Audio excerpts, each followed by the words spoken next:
you still keep showing up and you still keep umpiring now. What is it you like about umpiring? Have you got any sort of standout memories? In 2023, I had a stroke. On the game, you know, if he doesn't call balls and strikes, you know, it's nothing happens.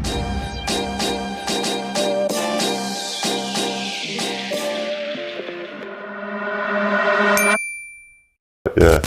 Oh, that's good, mate. And you, so what do you do now? Do you still have any involvement in the game now? Yeah, so still involved in umpiring. Up until a couple of years ago, I was the UIC, or the umpiring chief for New South Wales. In 2023, I had a stroke.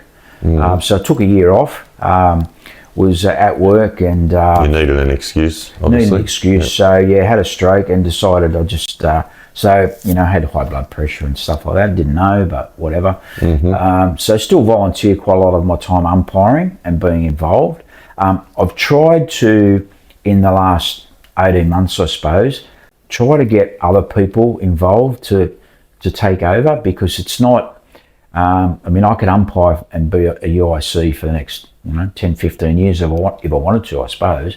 But it's trying to get that next generation involved and getting, if we can get those people, instructing umpires, moving up, they stay involved longer. And we teach kids and adults every year. We must teach, over 100 people in Sydney and New South Wales, and it's no different to any other place. We teach a lot of people to umpire, and some of those do plenty of games, and some of them do 2 or 3, don't like it, get yelled at, make a mistake, and after a few games go, mate, this isn't for me. So if we can develop that culture of getting that umpire to a certain level and improving all the time, and there has to be a mechanism where that umpire has to learn and, tell the catch, listen, I made a mistake, let's move on, get on with it, and we're going to grow the game from where we are in already. We don't need to find another 100 umpires next year, we've got them. Yeah. And we instead of having 100 next year, we might have 150, or we might have more. But usually it's, we ask on a Saturday morning and someone umpire and everyone goes, where are they, on me, but it's all about getting involved and being part of your kid's sport. And yeah, that's right. 100% it is, and it's a great way to be involved as well, for adults and for younger kids as well, to umpire younger kids than them, you know what I mean? Some of the older, say your 13, 14, 15-year-old kids, like it's a great opportunity for them to make some pocket money and whatnot. But if we send them out there and they get yelled at or whatnot, which we need to work hard to educate our umpires, but on the other side of the coin there, we need to make sure that we are educating not only our coaches and our players, but it's the spectators and the parents as well. Absolutely. Like in my experience, I've been around as long as you have almost, in the game, and I find that most of the grumbles and the complaints and things you hear from the sideline are from parents that don't understand what's happening. Because we have such a complicated game, particularly for someone who's never played it before. In Australia, we've got lots of football and soccer and pretty straightforward, simple games. You take the ball from this end up that end, put it in the goal. Basically, that's the game, especially at a young age.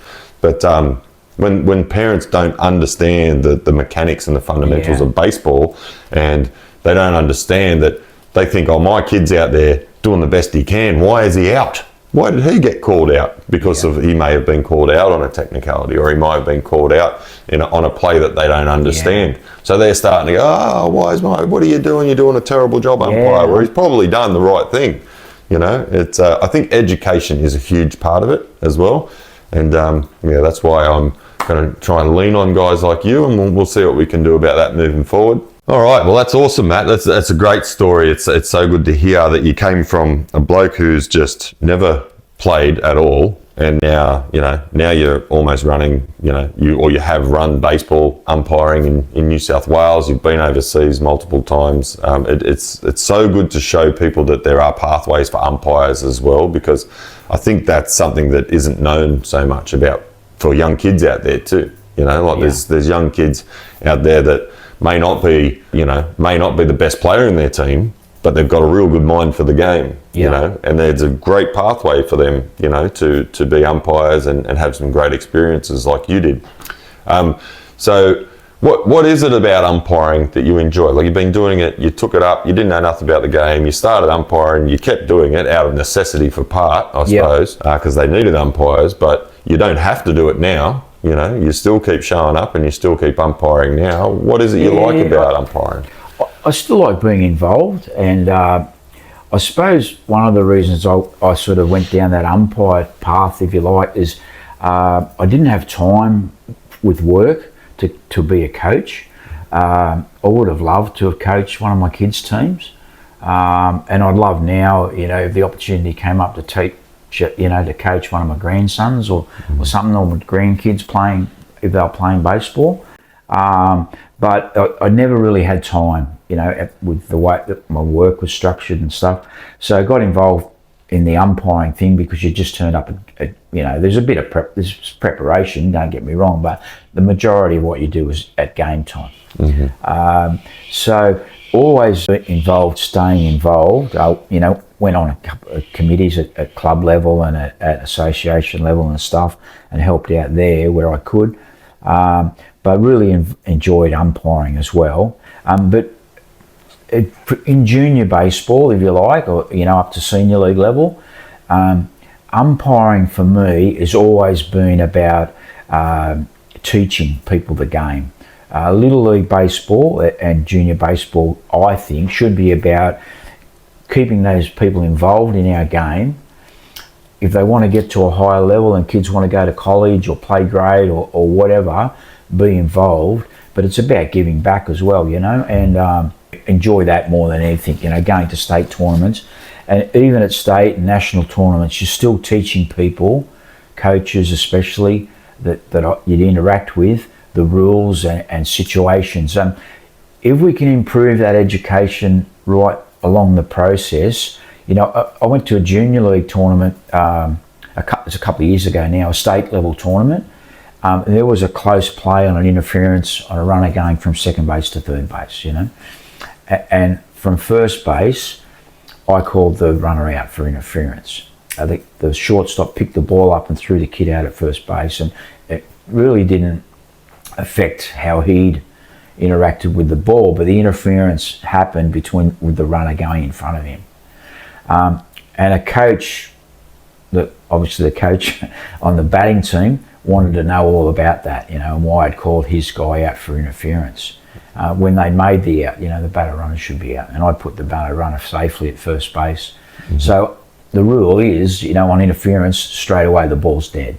So it doesn't matter what the runner does after that or the fielder does after that, the ball's dead, that runner's out, and the batter runner gets out awarded first base. So my interaction with that guy, at first he was a bit heated, and I said to him, you know, I sort of, you know, calm the situation down as you can. I said, I bet you a cup of coffee I'm right. And he looked at me like I had two heads. And he goes, what are you talking about? I said, mate, I'll go home and read the rule book tonight, you go home and read the rule book tonight, and tomorrow the loser buys a cup of coffee in the morning.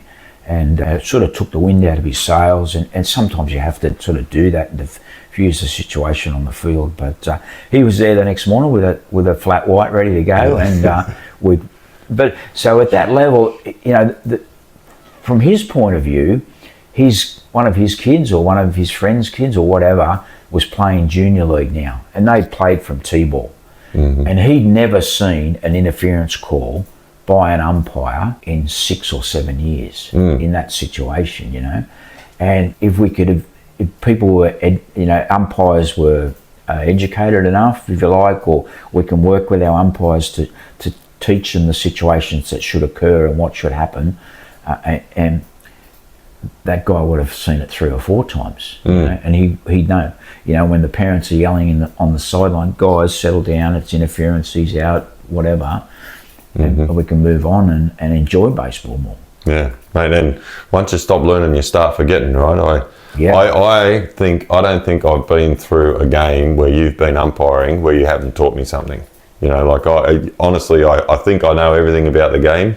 Well, I think I'm pretty well rounded about the game, but something always comes up. You know, something always comes up. And you in particular, Matt, when you've umpired our games, like I have learnt so many different things where I was dead set that I was right, Yeah. And then you say, no, Matt, that's not how it is. Oh, you teach me something. You still get it wrong. You know? I still get it wrong. Yeah. It's, you know, there's only one rule we have to remember in the baseball rule book, and it's rule number 1, and that baseball's a game. Yeah, that's right. Yeah. And it goes on a little bit like that from there, that it's 9 players on each team under the direction of umpire. But I think sometimes people forget that baseball is a game. Obviously at the higher level, it's a more competitive game and there's a bigger prize on offer. Yep. But at club level, at whatever level, it's a game where we should be teaching kids to, you know, to have fun, to work hard, to train hard, to listen to your coach, all those sort of things. And sometimes we lose that, what the focus of why we're there in the first place. You know, why do you want your kid to play baseball? I'm sure you'd love your kid to make the, you know, to make the New York Mets and be the starting shortstop or whatever, but not everyone wants their kid to play for the Mets. Well, if the majority did, life would be better, I suppose. Yeah. But anyway. Well, and it's also, like you say, it's a game, which is 100% right, you know, nail on the head there, but it's a game for the umpires too, you know, which is part of what the culture shift we sort of need and the education we need for the parents, for the coaches, is that particularly I always come back to young and new beginners, which is what we talk about here. And when those, say a young kid is out there umpiring a game where your kid is playing and a slightly older kid is umpiring that game, he is playing a game as well. Like he is trying to get everything right. Like I don't know if there is another sport where the umpire has to make a call on like every single play in the game and it has a bearing on the game. You know, if he doesn't call balls and strikes, you know, it's nothing happens. Yeah. You know, and that kid out there is trying his best, or that bloke out there or that woman out there is trying their best to get it right, to get everything right. And they're gonna make mistakes. Because they're not robots, you know. They don't have computers there telling them everything. They don't have instant replay out there in the middle of the paddock at your local baseball field.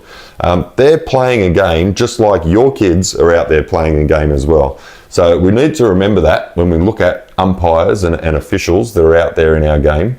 They are going to get things wrong. Stuff happens. Your kids make mistakes, just like the umpires are going to make mistakes. But everybody's out there trying their best. Yeah, I mean, you know, to a degree, if we see an umpire make a mistake or call a guy out that should have been safe or whatever, and then maybe it's just simple stuff like he's not in the right position, or he's, you know, he went to go like that but he went like that, or whatever. You know, people forget that the umpire's human and they make mistakes, and you know they won't yell at the shortstop for muffing the ball, but they'll yell at the umpire for missing a call on first base. Exactly. I can't think of a better way to explain it. That's exactly right, you know. You know, it's about education too. It has to be both ways as well. I mean, sometimes there is a legitimate gripe that the coach has that where umpire has made a mistake. You know, but we need to educate our umpires. You know, listen, if you got in this position instead of that position, would you have had a better view? Take your time with a call. The process to make a decision shouldn't be, you know, the ball hits the base and bang, he's out. You've got to make sure he's got secure possession of that ball, because every umpire, and I'm no different to any other, has given a guy out when the ball's on the ground. You go, whoa, you know, I should have. I've done that. I've only umpired a handful of games, and I know I've done that. I'm always like, make the call straight away. Yeah. But if I had been taught by you, maybe I'd be a bit better. Well, you'll come to one of our courses. And I'll have to. Yeah. I will. Well, version 2 of that. Yeah. All right, Matty, that was awesome. So what about, have you got any sort of standout memories, you know, like... You won't believe what happens next. Type part 3 if you want more. That's it for today's episode of RBI Australia Inside the Game. Thanks for tuning in. If you picked up something new, make sure to share it with your team or hit replay. We'll be back soon with more tips, drills and insights to help you level up. And hey, don't forget to subscribe and hit that bell so you never miss an episode. Until next time, train smart, play hard and keep growing that game. Up next. What would be your advice to anybody out there who's sort of a bit up and down, don't know, not sure, and thinking about possibly having to go at umpiring? What would you say to those guys or girls? Standout memories, I suppose, was going to the World Series in Easley. I did a game in Easley. It was Southeast, so a Florida team played the Western team from Hawaii. 7 innings of senior league, 2-1, and you're going to get hit and it's going to hurt different times.